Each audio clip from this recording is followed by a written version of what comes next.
네, 하나님 말씀 찾아 읽겠습니다. 마태복음 28장 19절 20절.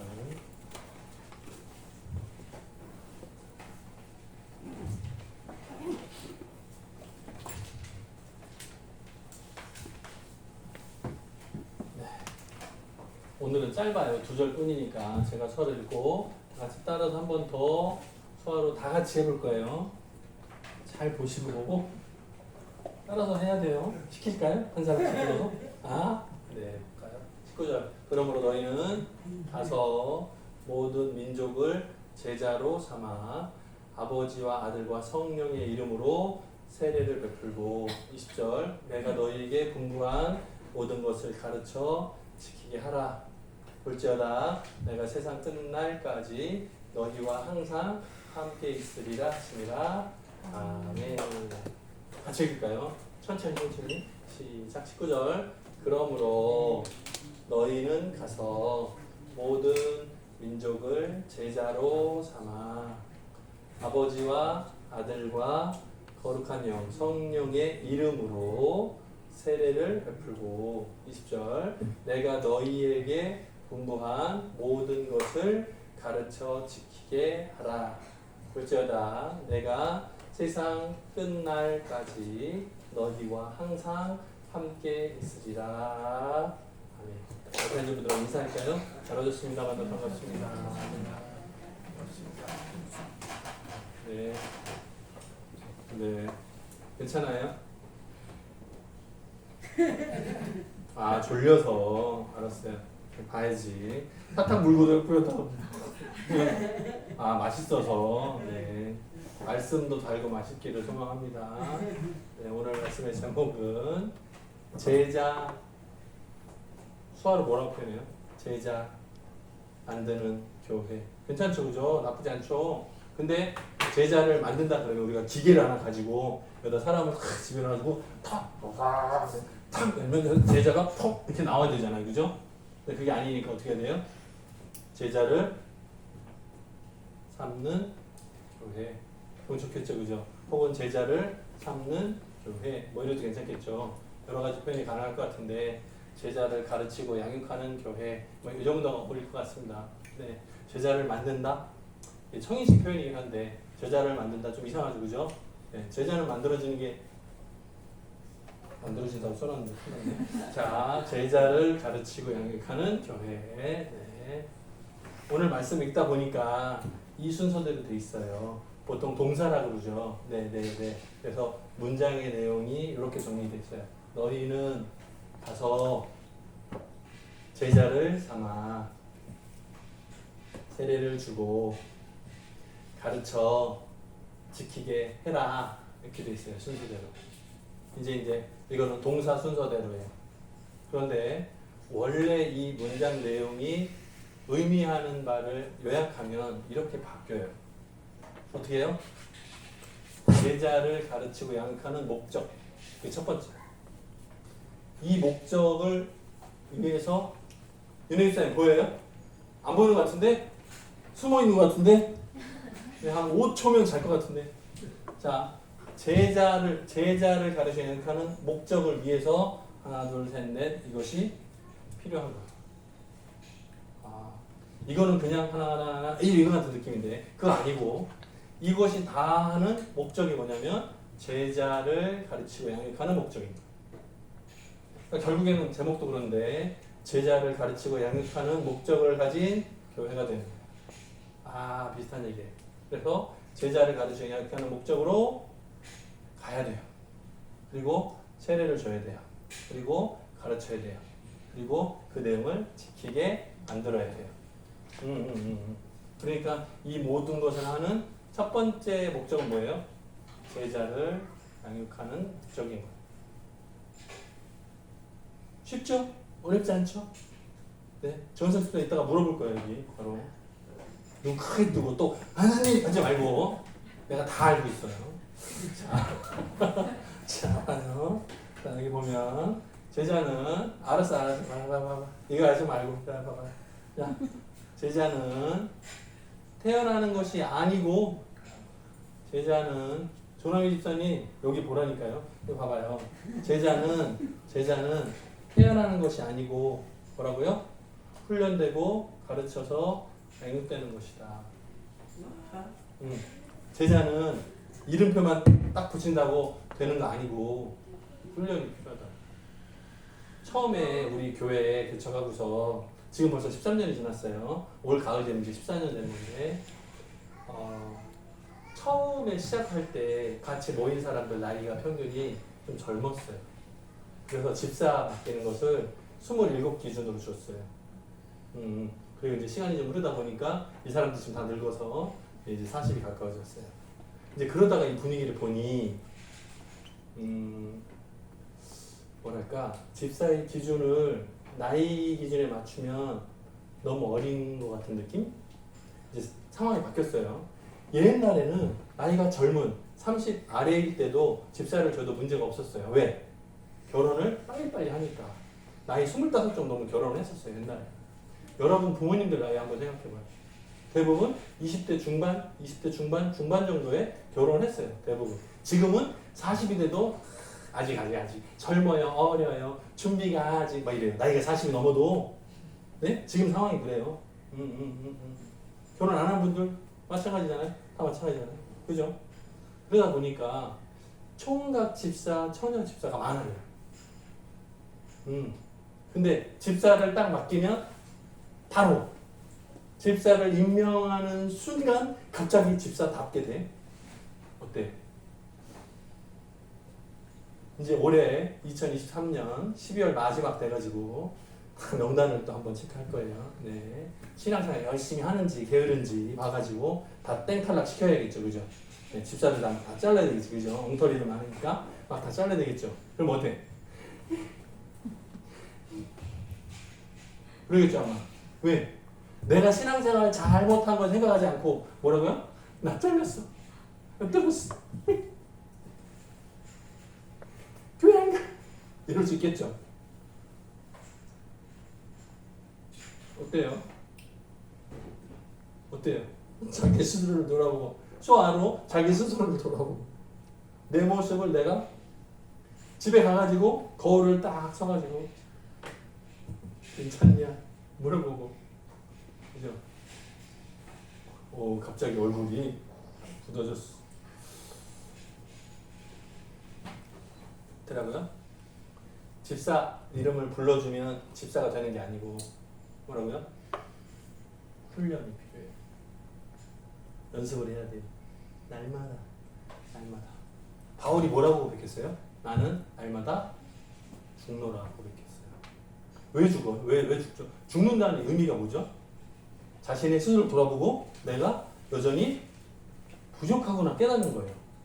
내가 예수 그리스도의 십자가의 그 은혜가 없으면 나는 이미 죽은 것과 똑같구나 라고 깨닫는 거예요. 나의 연약함과 부족함을 깨닫는 거예요.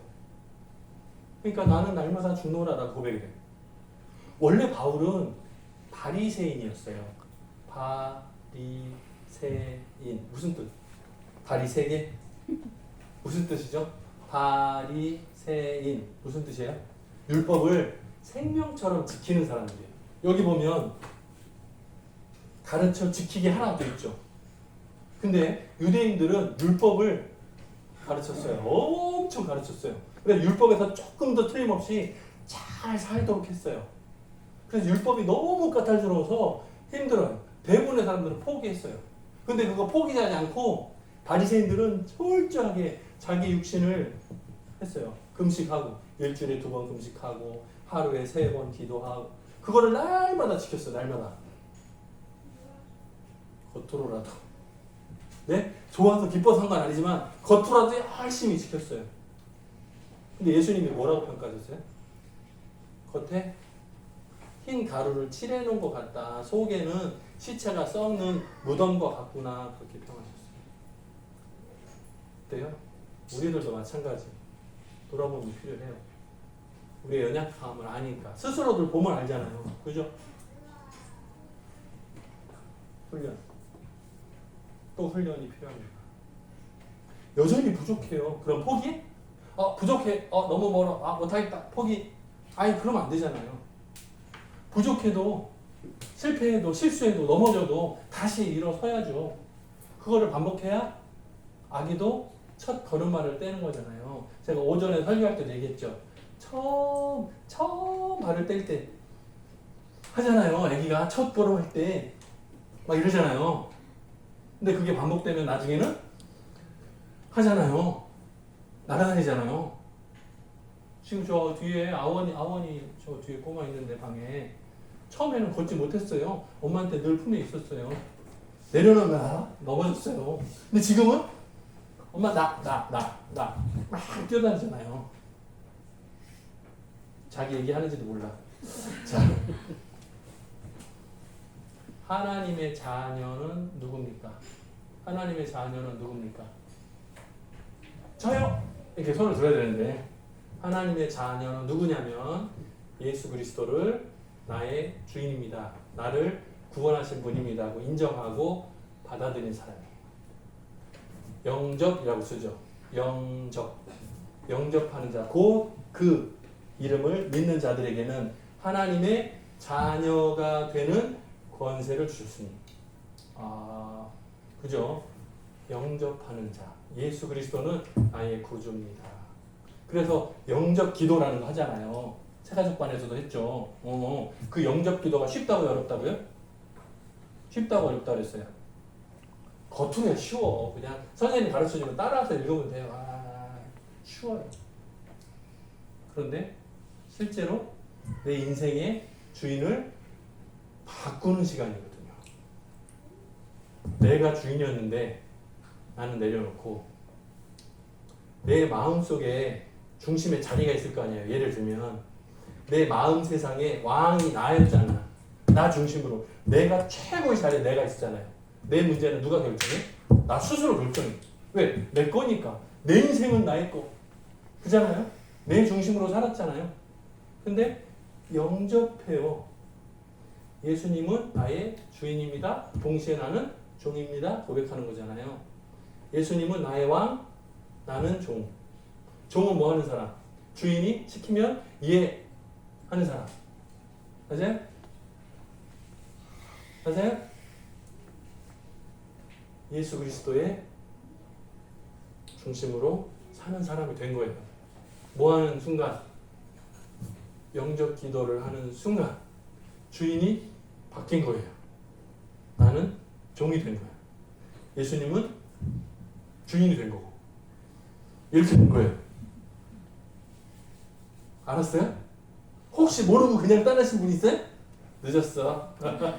늦었어요. 예수님이 주인 이미 끝. 네, 늦었어요. 되돌릴 수 없어요.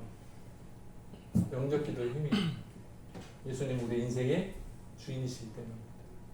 이 세상에 천지 모든 만물을 창조하신 창조주시기 때문입니다.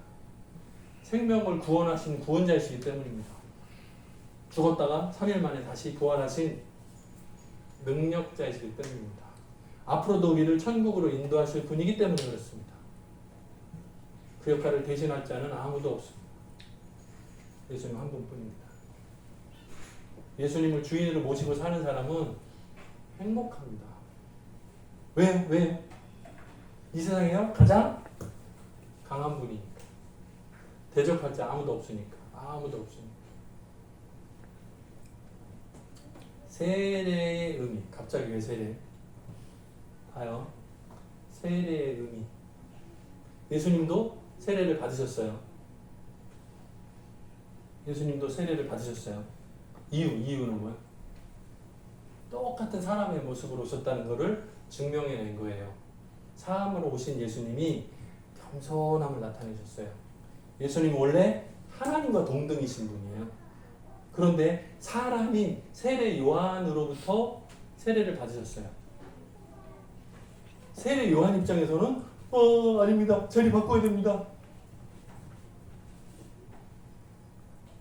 예수님이 세례를 받으셨어요. 원래 의미는 죄를 씻는다는 뜻이에요. 예수님 죄가 있어요, 없어요? 없어요. 세례가 필요 없는 분이에요. 예수님은 성령으로 세례를 주시는 분이지 받을 필요가 없는 분이에요. 그래도 불구하고 우리하고 사람 똑같은 모습으로 세례를 받으셨어요. 하나님 앞에서 우리가 코람데오라고 말하죠. 라틴어로. 하나님 앞에서 완전한 사람이 있다 없다. 여러분 중에 하나님 앞에 딱 섰을 때 나 완벽해요. 100점이에요. 누구? 있어요? 하나님 앞에서 나 완벽해요. 누구? 있어요? 없어요? 헉? 어떡하지? 아무도 없어요? 혹시 숨어있으면 빨리 발표해 주세요. 혹시 완벽한 사람? 아무도 없어요? 큰일이네. 큰일이에요. 천국은 하나님 나라에 들어가는 자격은 뭐예요? 완벽한 사람만 들어가요. 조금이라도 죄가 있으면 땡탈락입니다.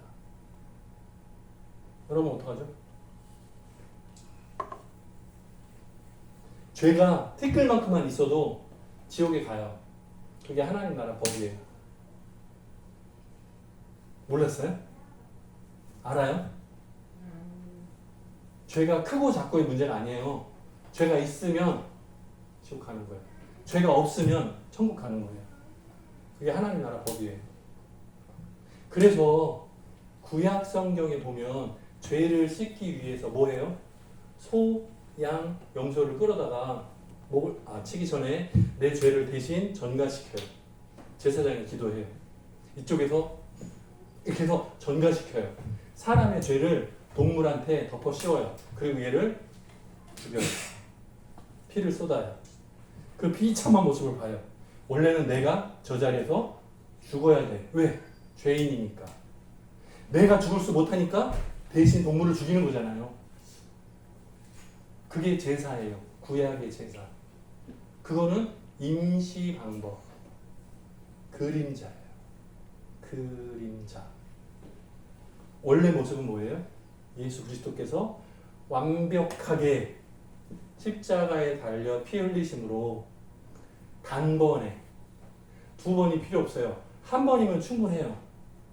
완벽한 제사, 죄의 문제를 해결하시는 거예요. 과거, 현재, 미래 모든 죄 문제를 예수 그리스도께서 혼자 다 담당하시고 십자가에 달려 죽으신 거예요. 인류의 모든 죄를 대속해 주신 거예요.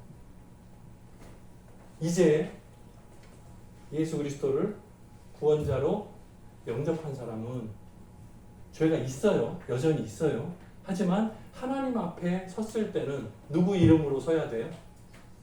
제 이름은 삐리리 모상근입니다. 땡탈락이야. 안 돼요. 누구 이름을 빌려야 돼요? 예수 이름으로 제가 여기 있습니다. 왜요? 내 이름은 꺼낼 수가 없어요. 왜? 죄인의 이름이거든. 그러나 하나님 앞에서 저는 예수님의 십자가 보혈을 의지하고 오늘 이 자리에 왔습니다. 라고 고백하면 합격인 거예요. 왜? 예수의 피가 완벽하니까요. 천국에 들어갈 자격을 얻는 방법은 예수의 피, 예수의 이름에 얹혀가는 거 하나뿐이에요.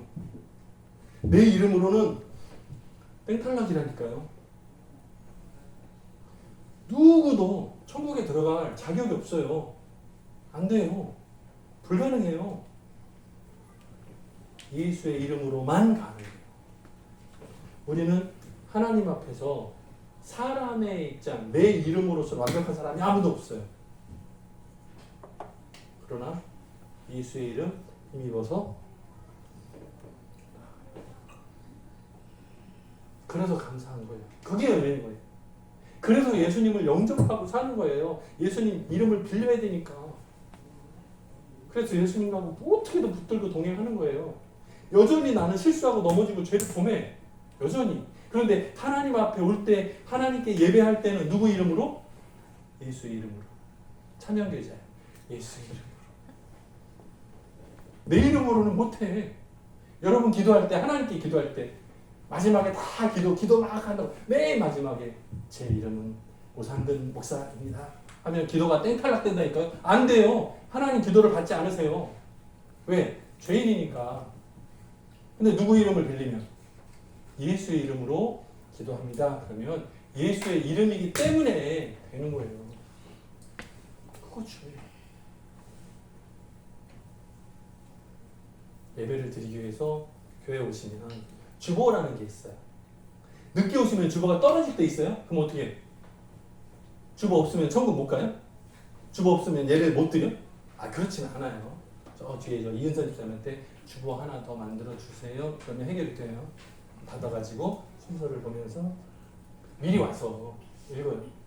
늦게 오면 시간이 부족하죠. 그럼 허둥지둥 하겠죠. 뭐야 지금 뭐 하는 시간이야? 뭐 이렇게 하다가 벌써 끝! 그럼 예배가 다 지나가 버려요. 어떻게 할 거예요? 네? 어떻게 해요? 미리 준비해야 돼요. 말씀도 읽고 찬양 가사도 수화로 한번 연습도 해보고 그럼 예배 진행할 때 생각하기 맞을 거 아니에요. 내가 말씀 읽었는데 저 뜻이었구나. 설명해 주시니까 쉽다. 굉장히 어려웠는데 설명하니까 쉽네. 찬양 가사 인도자하고 나하고 다른 애 생각이 다른 이것도 괜찮네. 뭐 이렇게 하면서 따라갈 거야. 가능하죠? 미리 오셔서 마음에 기도로 예배에 성공한다 실패한다. 글쎄요. 예배에 성공한다. 예배에 실패자다. 예배의 성공자 되시기 바랍니다. 이 말 많이 써요. 무슨 뜻인가? 스펄전 목사님 이런 말을 했어요. 저한테 집사님 이제 물어볼 건데 다 물어보려고 그랬는데 그때 묵상을 하면 어떻게 해요? 찰까? 자, 예배에 땡땡하면 생활에서도 땡땡한다. 괄호에 들어갈 똑같은 한 단어는 뭐예요?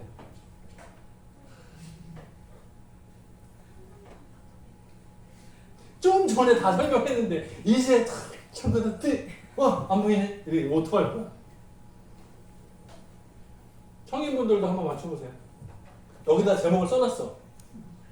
자, 예배에 뭐 하면 생활에서도 뭐 한다. 여기 들어갈 단어는 뭐예요?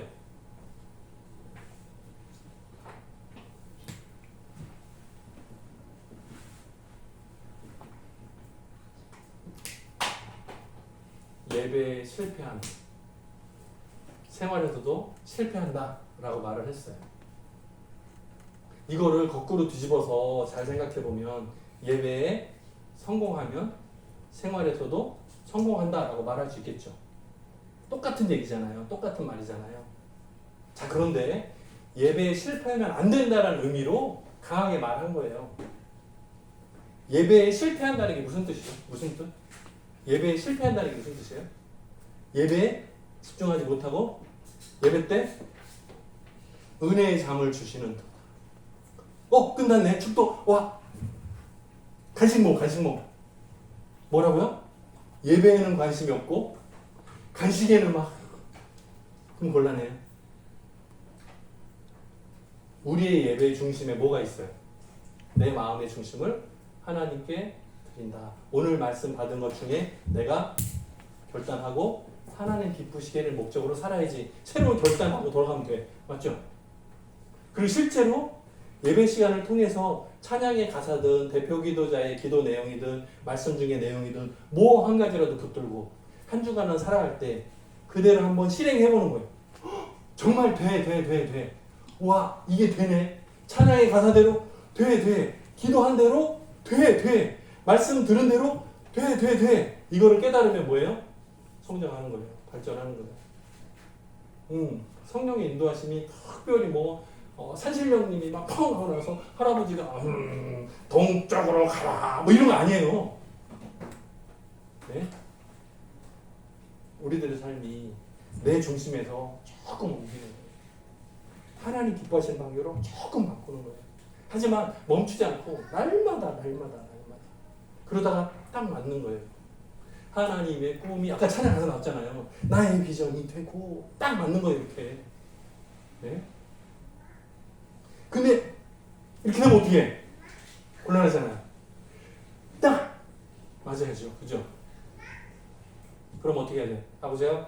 예배에 성공하기 위해서 뭐하라? 방해 요소를 제거해라. 예를 들면 아원이가 걸음마를 하는데 아원아 걸음마 해봐. 아원이가 걸음마를 하는데 그 앞에 의자 같은 거 있고 물건 있고 그릇이 있고 막 이러면 걷다가 실수하기가 쉽죠. 사기 입히기 어렵잖아요. 처음에는 시작하는데. 그죠? 우리들의 예배가 방해가 없도록 준비해야 돼요. 네? 내 예배에 방해되는 것들을 채워야 돼. 스케줄도 조절해야 돼요. 내가 몸이 피곤함이 없도록 해야 돼. 예배 시간에 조는 이유는 뭐죠? 점심을 많이 먹어서 맛있게 와서. 그러니까 이제 집사님이 잘못한 거야. 반찬을 맛있게 만들지 마요 좀. 밥을 많이 먹으니까 졸려 소화되려면 졸려. 맛없게 만들어서 배고파 꼬르륵 예배가 잘 드려지네. 없네. 우리가 식곤증 뭐가 맞다고요? 맞아? 많이 먹지 마세요. 그러면 조절해. 졸리지 않도록 조절. 잘하면 돼. 공부한 학생이 이어폰을 끼고 공부를 해요. 있어요. 저도 그래 본 적 있어요. 라디오를 켜놓고 이거 음악 들으면서 공부를 하면 시간이 좀 지나서 집중할 이게 안 들려. 신기해. 그런 경험이 있는지 모르겠는데 하나님 우리들의 귀를 아주 신비하게 만드셨어요. 농인분들은 이해하기 어려울 수도 있는데 청인 입장에서 라디오를 켜요. 소리가 있어요. 지금 음악이 나와요. 근데 공부에 집중하면 이게 라디오가 있는지 없는지 몰라. 이 공부에 쑥 빠져요. 근데 공부가 잘 안 되고 졸리잖아요. 그럼 음악이 들려. 내가 지금 공부 안 하고 있구나 깨닫는. 이 소리가 들리면 공부를 안 하는 거야. 근데 공부에 집중하면 이게 안 들려요. 전기 낭비하는 거야. 안 들려요. 어차피 안 들려요. 집중하면 이거 안 들려요. 이해돼요? 이거 어려운 건데. 사람이 많이 모인 요번 9월 23일 토요일 뭐 하는 날? 수업? 문화재. 아까 누가 광고하고 막 다니는데 광고하는 사람 자고 있어요? 네? 9월 23일 무슨 날이라고? 9월 23일 무슨 날이에요? 무슨 날이냐고? 9월 23일 토요일 토요일 또 토요일인데 무슨 날? 수원문화재. 맞아요. 이제 이거 찍혔으니까 정부로 광고 나갑니다. 자, 9월 23일 토요일은 수원문화재. 시작이 몇 시에요? 11시? 10시. 왜 생각이 달라? 10시부터 저녁에 몇 시까지? 7시까지라고요? 진짜? 저녁밥 줘요? 안 줘요? 근데 7시까지라고요? 이상한데? 한 5시 정도에 끝나는 것 같은데. 그래요? 알아서 먹어야 돼요, 저녁은? 점심은 줘요? 점심도 안 줘요? 배고픈데 졸리진 않겠다. 자, 전국에 나가고 있어요. 9월 24일 토요일은 수어문화재. 자, 공부하는 학생한테는 방해 요소들이 여러 가지 있을 수 있어요. 그거를 제해야 돼. 뭐 하도록? 공부에 집중할 수 있도록. 비슷해요. 우리들의 신앙생활이 하나님 중심으로 살 수 있도록 예수님을 영접하고 인생의 주인이 예수님, 나를 온전히 끌고 갈 수 있도록 이걸 방해되는 것들을 제해야 돼요. 다시 여기로 옵니다. 제자를 양육하고 키우는 교회 되기 위해서 뭐라고요? 가서 세례를 주고 가르치라, 지키게 하라. 이제 성도들이 보면서 이거 다 목사님 건데요. 나하고는 상관없어요. 아니에요. 우리 교회가 함께 힘을 합력하여 선을 이루어야 될 부분이에요. 저 혼자 못해요. 여러분의 도움이 필요하고 각자 몸된 역할들을 잘 감당해 주셔야 가능합니다. 그래서 제자 삼는 목사가 아니고 제자 삼는 교회인 거예요. 하나님께서 우리에게 맡기신 이 귀한 사명 잘 감당해서 제자 훈련 많이 하고 세계 곳곳에 많은 사람을 보내고 복음이 필요한 곳곳에 많은 사람을 보낼 수 있는 힘 있는 능력 있는 교회 되기를 주님의 이름으로 축원합니다. 같이 기도합니다. 사랑이 많으신 하나님 아버지 감사합니다. 가서 세례를 주고 제자를 삼고 가르치는 내용대로 지키고 살게 하라 하신 그 말씀이 정말 어렵습니다. 힘듭니다. 나 혼자도 버텨내기 어려운데 내가 다른 사람을 가르치고 양육하다니요. 나 혼자의 힘이 아니라 성령님께서 함께 해주셔야 가능한 일인 줄 믿습니다. 청암교회 사명 주신 것 잘 기억하고 우리 모두 각자에게 맡겨진 사명들을 잘 감당할 수 있는 우리 청암의 성도들 되게 도와주옵소서 감사드렸고 예수님의 이름으로 기도드립니다. 아멘.